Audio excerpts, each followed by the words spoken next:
आज की क्लास में विज्ञान का न्यूमेरिकल प्रश्न करेंगे। ठीक है, तो ये उदाहरण है 11.10। तो इसको समझते हैं। किसी विद्युत स्थिति में अधिकतम तापन दर के लिए 840 वाट की दर से ऊर्जा उपभुक्त होती है तथा 360 वाट की दर से उस समय उपभुक्त होती है जब तापन की दर निम्नतम है। यदि विद्युत स्रोत की वोल्टता 220 वोल्ट है तो दोनों प्रकरणों में विद्युत धारा तथा प्रतिरोध के मान प्रकलित कीजिए। दोनों प्रकरणों में विद्युत धारा, दोनों प्रकरणों में मतलब ये वाला प्रकरण में, ये वाला में और फिर ये वाला में विद्युत धारा तथा प्रतिरोध का मान ज्ञात कीजिए। तो विद्युत धारा मतलब I, प्रतिरोध मतलब R ज्ञात करना है। तो यहाँ पर जो है अधिकतम तापन के लिए 840 वाट मतलब पावर दे दिया। यहाँ से हम इसका सॉल्यूशन करेंगे। सॉल्यूशन यहाँ से कर रहे हैं तो मतलब P के वैल्यू दे दिया। P मतलब पावर, पावर यानी शक्ति, शक्ति का सही मतलब वाट होता है। ठीक है, तो 840 वाट ये है और वोल्ट है 220 वोल्ट, तो मतलब V हो जाएगा 220। I जो है ज्ञात करना है, तो I के वैल्यू बताना है और क्या प्रतिरोध ना, तो R के वैल्यू फिर बताना है। तो इसको A में मान लीजिए और फिर यहाँ पर एक जो है दिया है फिर 360 वाट, तो मतलब ये हो गया फिर P का वैल्यू 360 वाट और V हो गया यहाँ पर, V हो गया 220 वोल्ट। I यहाँ पर भी ज्ञात करना है, I कैलकुलेट करना है और R को यहाँ से फार्मूला हम लगा देंगे जो होता है P बराबर होता है IV।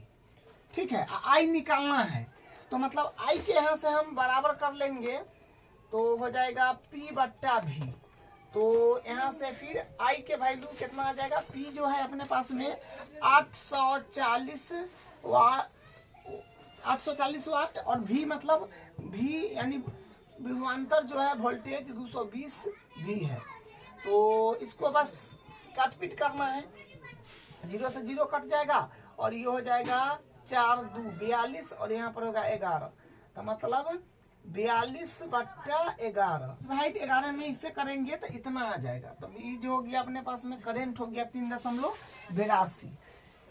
अब निकालना है क्या बोलते हैं R निकालना है। तो ओम के नियम से इसको कर लीजिए। ओम के नियम से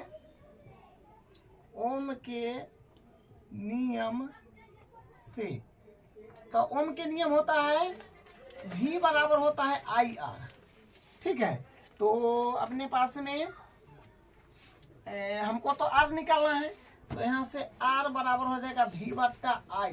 तो मतलब R बराबर V का वैल्यू फिर 220 बट्टा I का वैल्यू जो करंट अभी निकाले हैं ये है 382 या ये वैल्यू रख दीजिए या ये वैल्यू रख दीजिए। ठीक है, तो इसको कैलकुलेट करिएगा तो R का मान आ जाएगा, आप लोग कैलकुलेट कर लीजिएगा।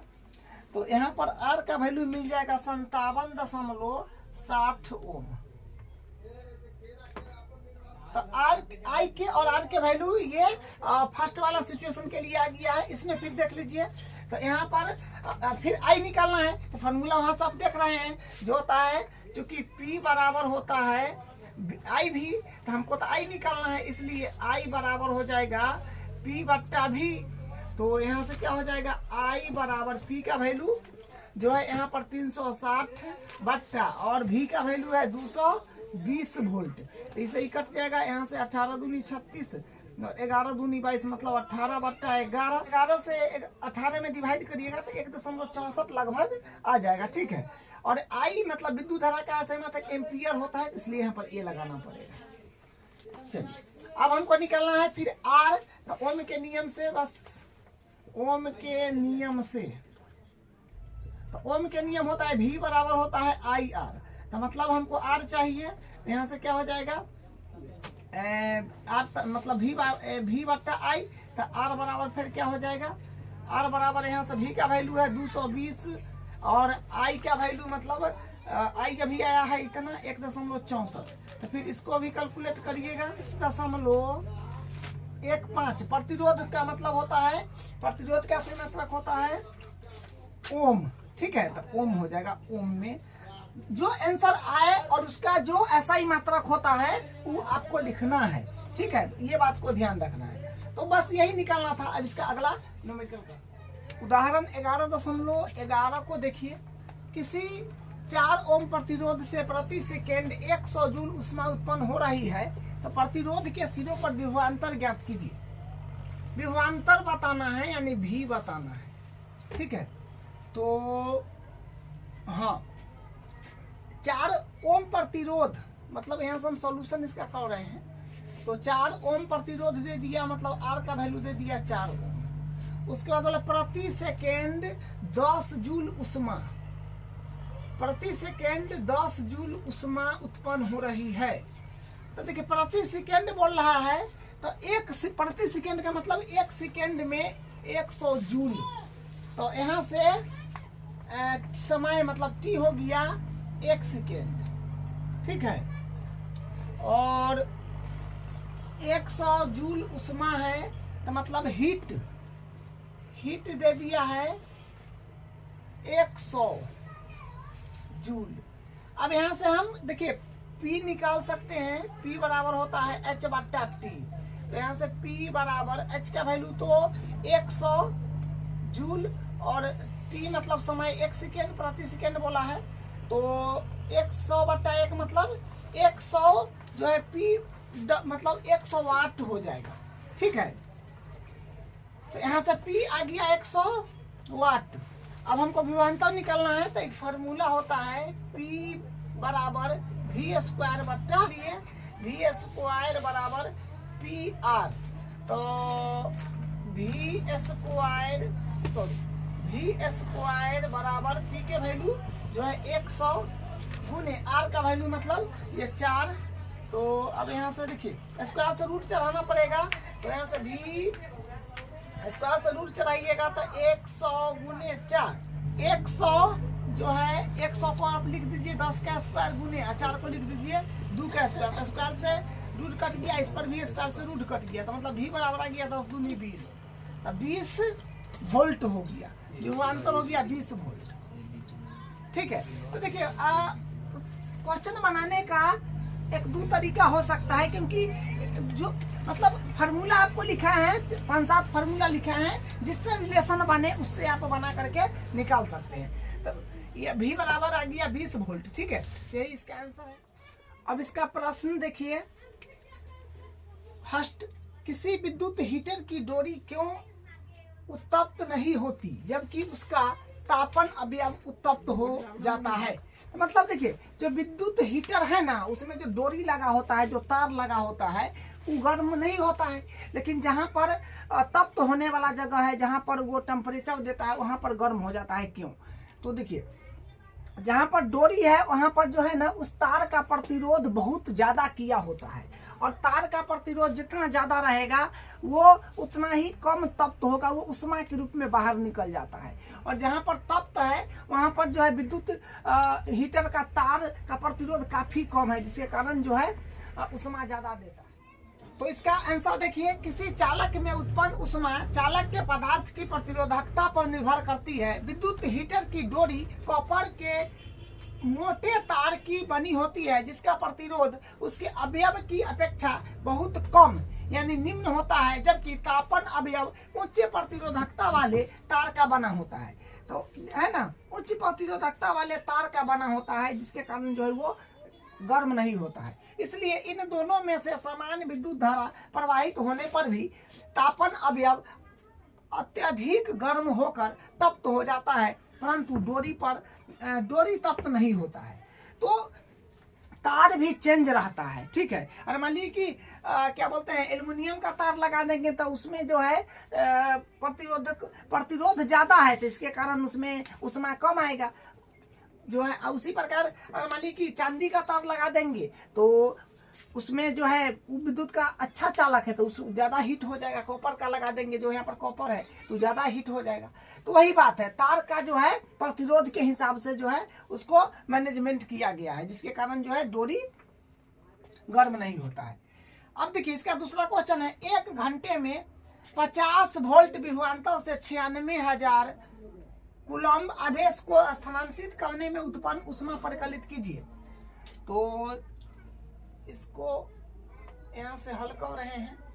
देखिए क्या बोला है, 50 वोल्ट विभवांतर, तो मतलब V दे दिया 50 वोल्ट दे दिया, Q दे दिया अपने पास में 96,000, ठीक है। और 1 घंटे में तो समय दे दिया 1 घंटा, टाइम 1 घंटा।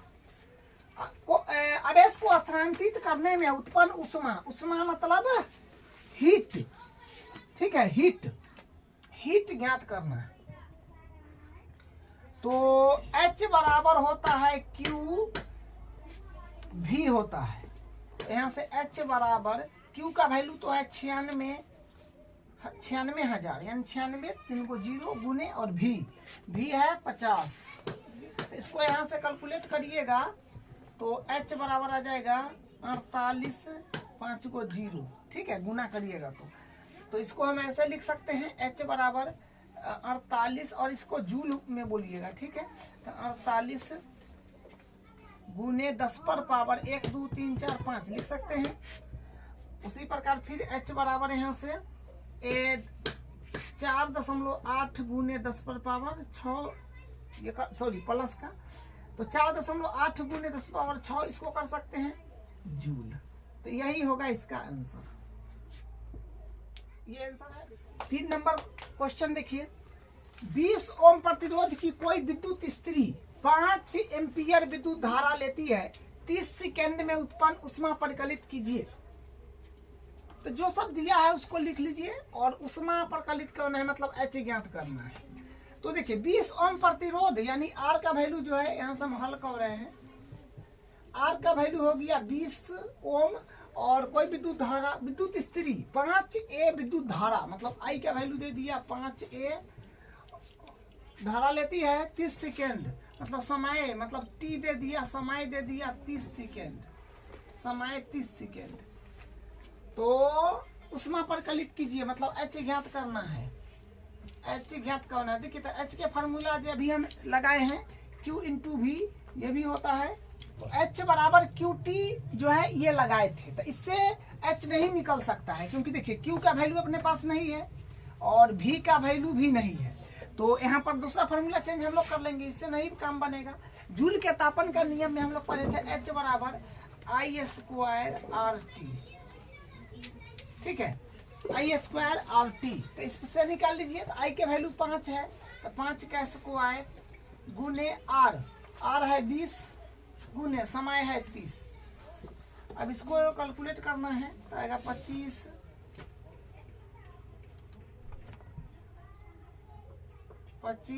गुने 5 का स्क्वायर 25 और 20 गुने 30। तो सबको कैलकुलेट करने पर कितना आ रहा है 1500। तो ये आ जाएगा 1500 जूल आ जाएगा, ठीक है। सबको गुना करिएगा ना तो 1500 आ जाएगा। तो यानी ऐसा ही मात्रक लगाना पड़ता है तो जूल हो जाएगा। तो ये इसका आंसर हो गया। अभी 400 वाट अनुमत का कोई विद्युत रेफ्रिजरेटर 8 घंटे प्रतिदिन चलाया जाता है। 3 रुपया प्रति किलोवाट घंटा की दर से 30 दिन तक चलाने के लिए ऊर्जा का मूल्य ज्ञात कीजिए।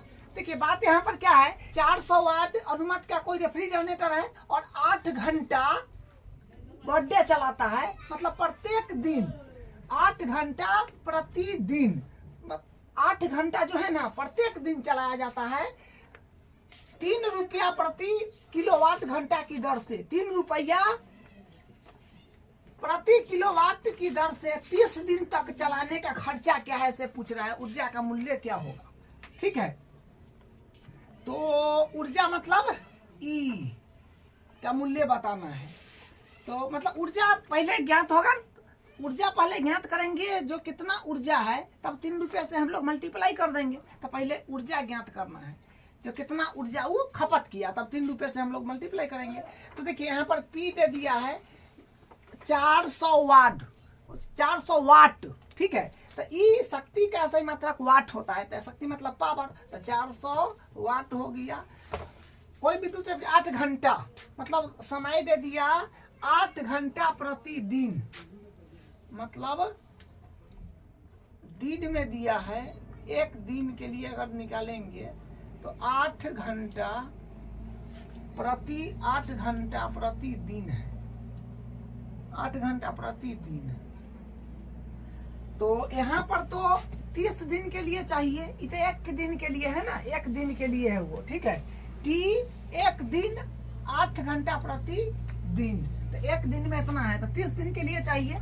तो टी कुल, टी जो है कुल कितना हो जाएगा, तो टी 8 घंटा बट्टा एक दिन,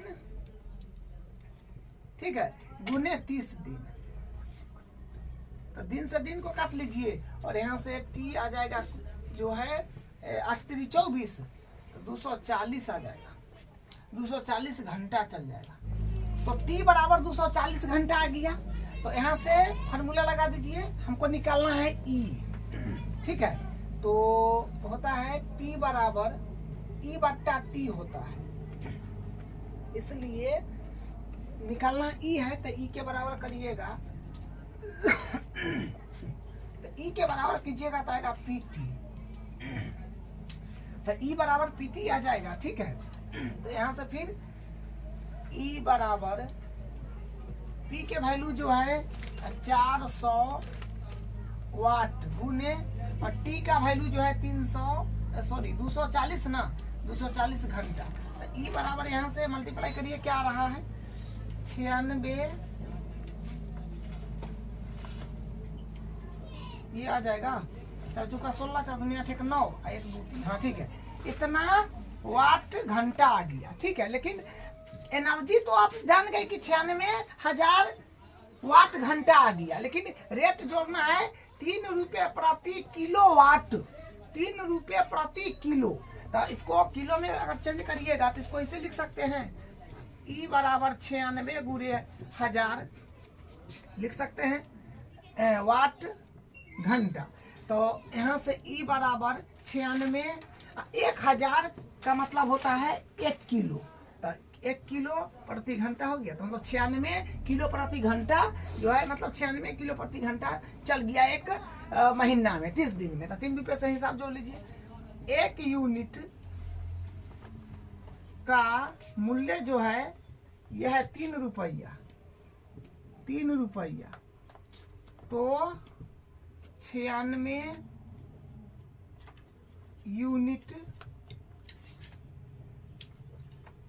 का मूल्य बराबर, तो 96 में गुना कर दीजिएगा 3 से, तो आ जाएगा 36 18, 29 27 28, 288 रुपया, ठीक है। तो यही इसका आंसर है। अब इसका अगला प्रश्न देखिए, इसका फर्स्ट, विद्युत धारा द्वारा प्रदत्त ऊर्जा की दर का निर्धारण कैसे किया जाता है।